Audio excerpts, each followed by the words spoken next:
Uma coisa que eu aprendi com Alexandre de Moraes foi a dosar as coisas, né?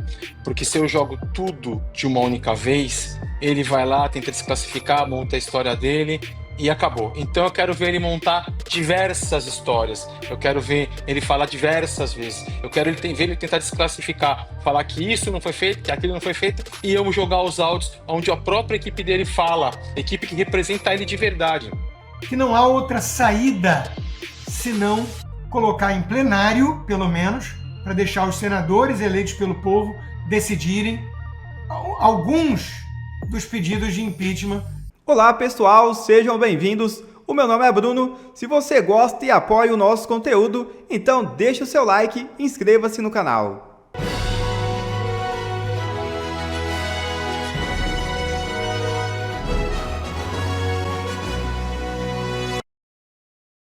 PF faz operação gigantesca e governador é afastado do cargo. É isso mesmo. A Polícia Federal realizou nesta quarta-feira a segunda fase da Operação FAMES-19. O governador do Tocantins, Wanderley Barbosa, do Republicanos, foi afastado do cargo na operação que investiga desvio de emendas parlamentares durante a pandemia de Covid-19. Segundo a PF, houve fraudes no fornecimento de cestas básicas e frango congelados comprados com essa verba. O prejuízo é estimado em 73 milhões de reais. O dinheiro teria sido usado para a aquisição de imóveis de luxo, compra de gado e despesas pessoais. A operação e o afastamento do governador foram autorizados pelo ministro Mauro Campbell, do Superior Tribunal de Justiça. E oposição quer o impeachment do Procurador-Geral da República. Parlamentares vão requerer proteção ao ex-assessor de Alexandre de Moraes, Eduardo Talhaferro. A oposição ao governo Lula se articula para pedir o impeachment do Procurador-Geral da República, Paulo Gonet. Dentre um pacote de ações, busca também requerer um habeas corpus para o ex-presidente Jair Bolsonaro e aos 7 acusados pela suposta direção dos atos do 8 de janeiro. Além de apresentar à Embaixada da Itália no Brasil um pedido de proteção ao ex-assessor do ministro Alexandre de Moraes no Tribunal Superior Eleitoral. Nesta terça-feira, Talhaferro fez uma série de denúncias expondo crimes praticados por Moraes, usurpando de suas prerrogativas na atividade judicante. Esses relatos, feitos pelo próprio ex-assessor do magistrado, serão enviados aos governos dos Estados Unidos, da Itália e da Argentina. Nesses pedidos, também há uma ressalva para a garantia da segurança, inclusive, da família de Eduardo Talhaferro.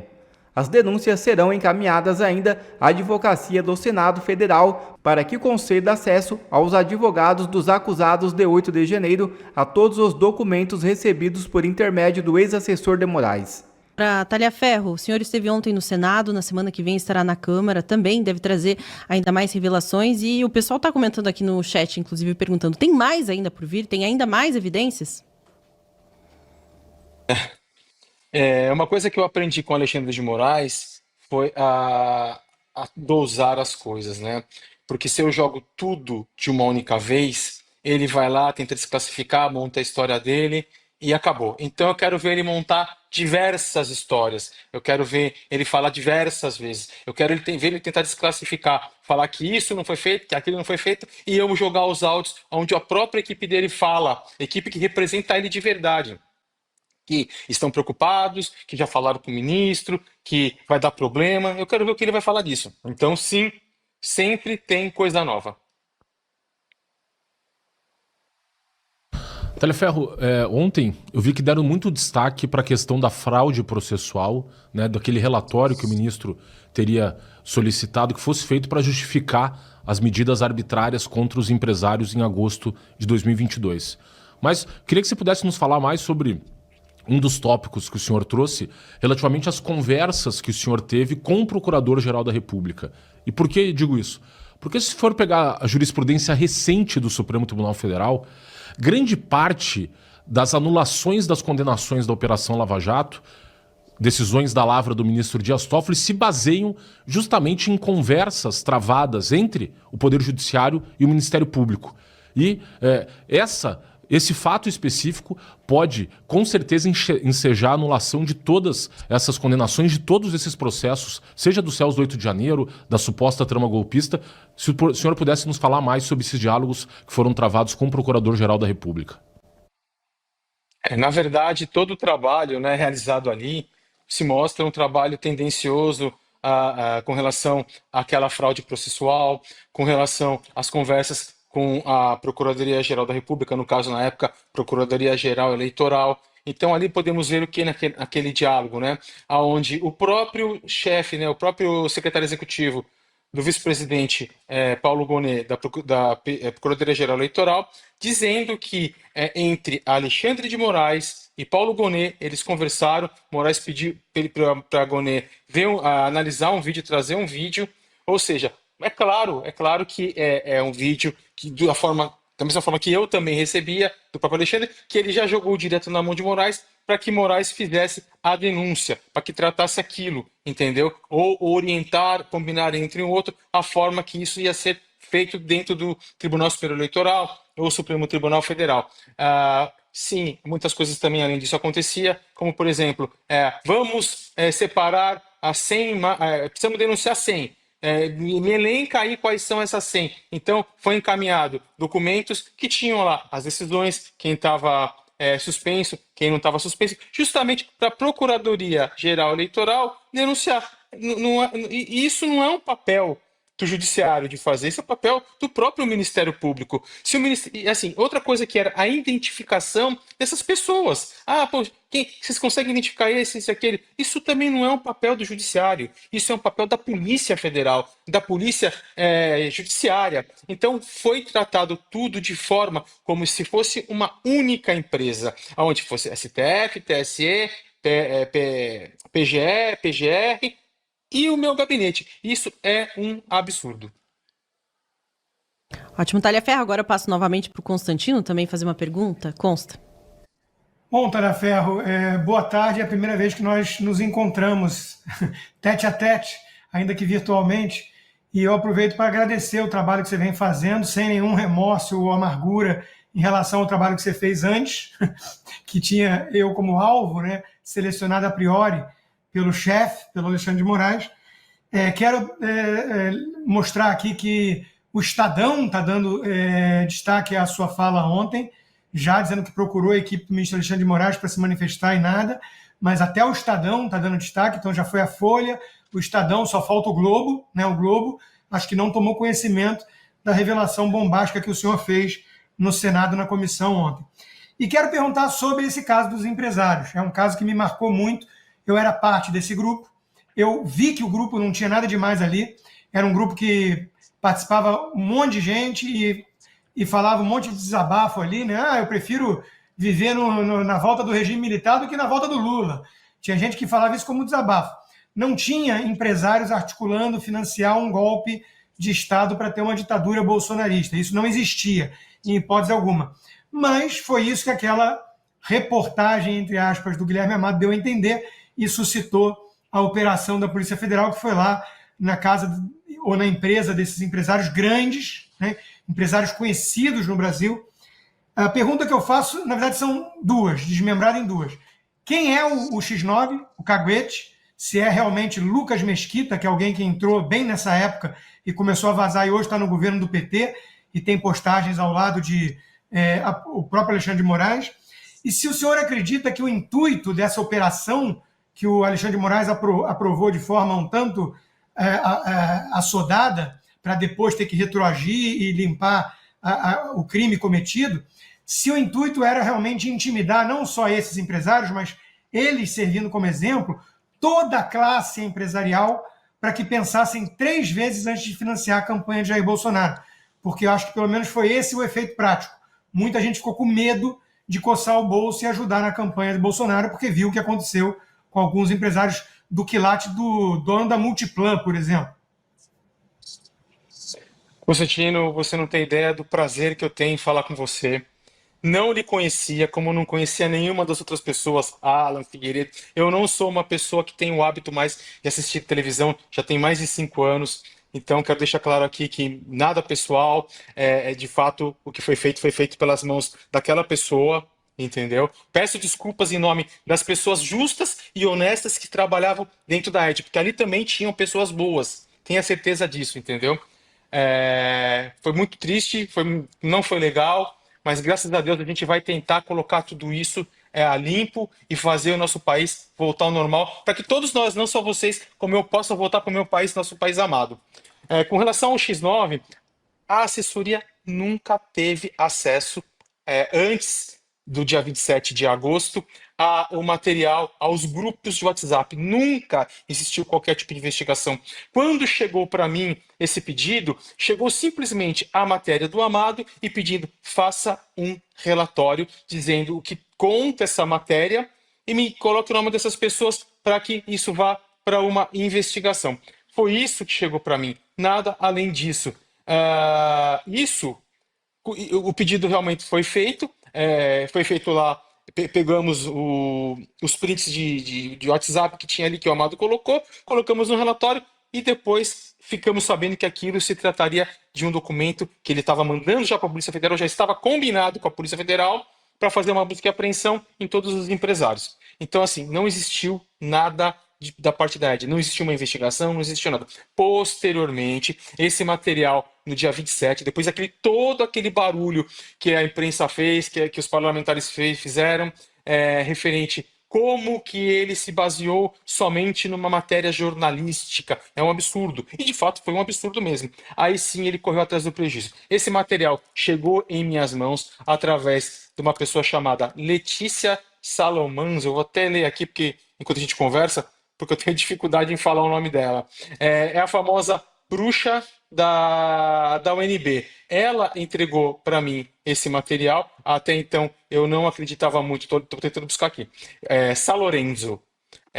Letícia Salorenzo. Ela falou do material tal. Eu, assim, sinceramente, eu tinha 2 semanas de assessoria. Eu não acreditei muito no que ela falava, porque eu via que ela era uma extremista, logo de cara eu já percebi isso. Falei, tá com gozação comigo. E ela mandou, de fato, todo o grupo em TXT para mim. Eu tenho, inclusive, ele aqui. São mais de 1000 páginas de conversa. Salvo engano, é do dia 20, 24 do 4, até a última pessoa que saiu do grupo. E ela tinha alguém ali dentro infiltrado, que eu não sei quem é, que acabou vazando esse grupo criminosamente a ela. Então, o X9 que eu conheço é a Letícia. Sei que ela tinha informantes ali dentro. Com relação ao intuito de Moraes de intimidar, isso é claro, isso aí a gente não tem dúvida disso, né? Ele só não fez isso com todos, mas quando fizeram uma campanha para me ajudar, ele foi lá e derrubou. Na verdade, o objetivo de Moraes com relação a atacar empresários, a derrubar perfis, a bloquear contas e até pedir lista de pessoas que fizeram doações, é intimidar, é para que ninguém patrocine ninguém. Ele não quer que ninguém patrocine, ele não quer que exista liberdade de expressão, ele não quer que ninguém ajude o lado A ou o lado B. Na verdade, ele não quer que ninguém ajude a direita, a esquerda ele nunca fez nada. Então ele tenta de uma forma assustar o povo, ele não tem a capacidade de investigação com a quantidade de pessoas que doam, ele não consegue controlar nada, ele não sabe quem é quem, são caguetas que entregam para ele, inclusive parlamentares que fazem isso às vezes, e o objetivo dele de fato, Constantino, é intimidar para que as pessoas não façam e ele possa punir da forma que ele acha conveniente. Eu, por exemplo, estou com tudo bloqueado, não tenho cartão de crédito, não tenho cartão de débito, tenho minhas filhas que dependem exclusivamente de mim, e estamos tentando dar um jeito. Um ajuda aqui, outro ajuda ali. Esse é o perfil desse sanguinário chamado Alexandre de Moraes. Senhor Talhaferro, o senhor falou muito bem que o STF, em conluio com o TSE, com a PJE, com a PGR, se tornou um complexo industrial da censura. E o senhor mencionou ontem o nome de uma senhora chamada Gisele Siqueira, que é nora da jornalista Miriam Leitão. O senhor poderia falar qual que era o papel dela dentro desse esquema de censura?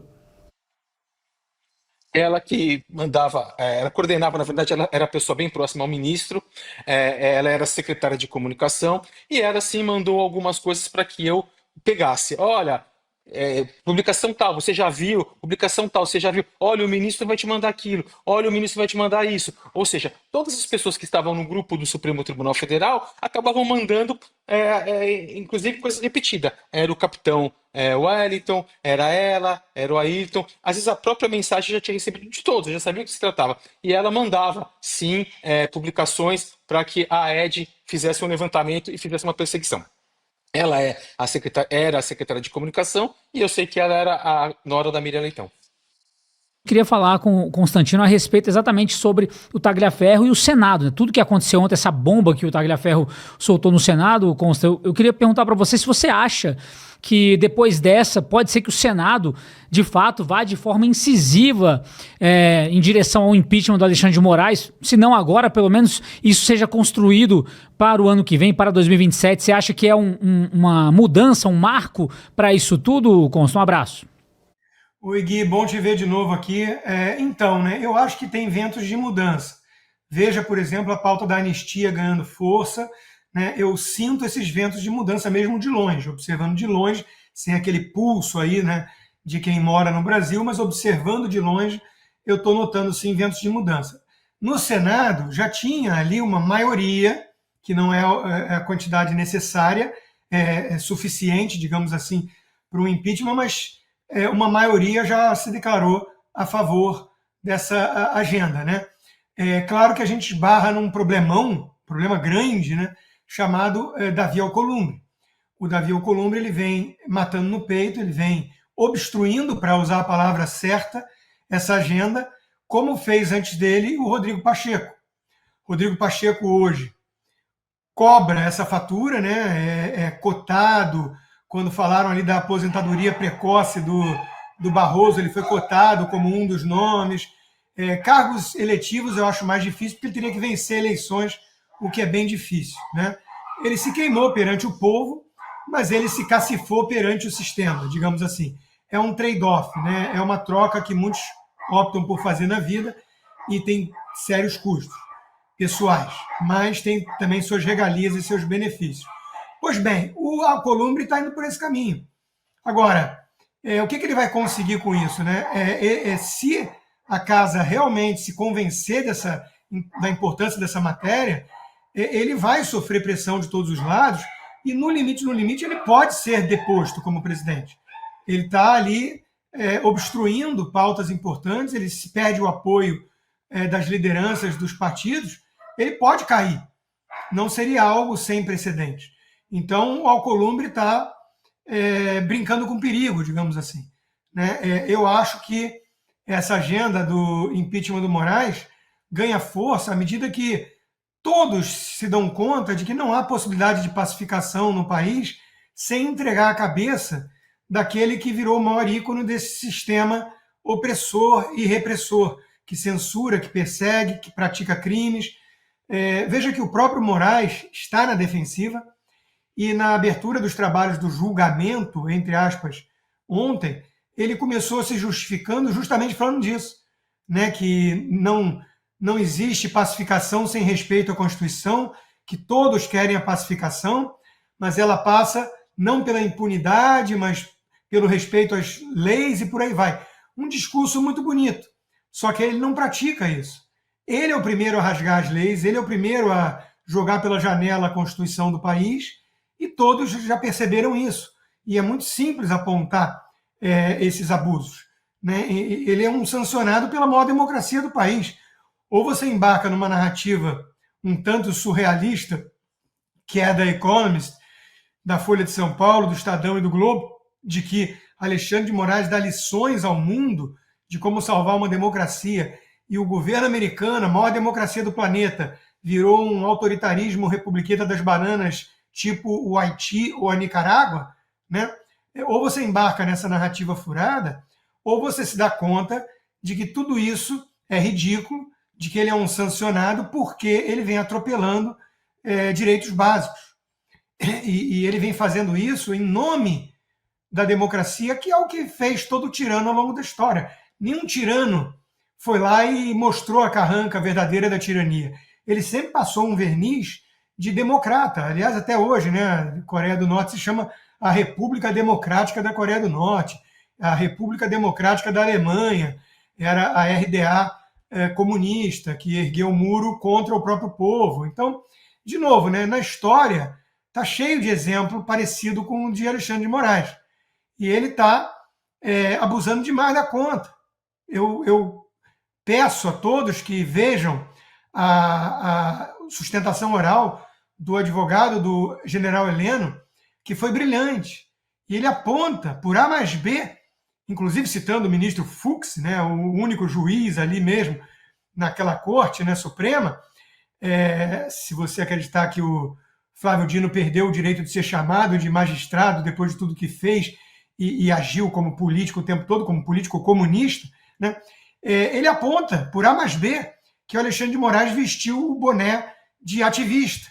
E isso é incompatível com a postura de um juiz imparcial. Então, de novo, não é preciso ser um brilhante advogado de defesa para constatar esses abusos. Então, quero crer que vem ganhando massa crítica no país, com tudo isso que está acontecendo, né? nas elites que influenciam, que não há outra saída senão colocar em plenário, pelo menos, para deixar os senadores eleitos pelo povo decidirem alguns dos pedidos de impeachment de ministros do Supremo. Tem vários deles contra Alexandre de Moraes, tem um bastante embasado, com cerca de 600 páginas. Coloca para votação e vamos ver o que os nossos representantes senadores têm a dizer.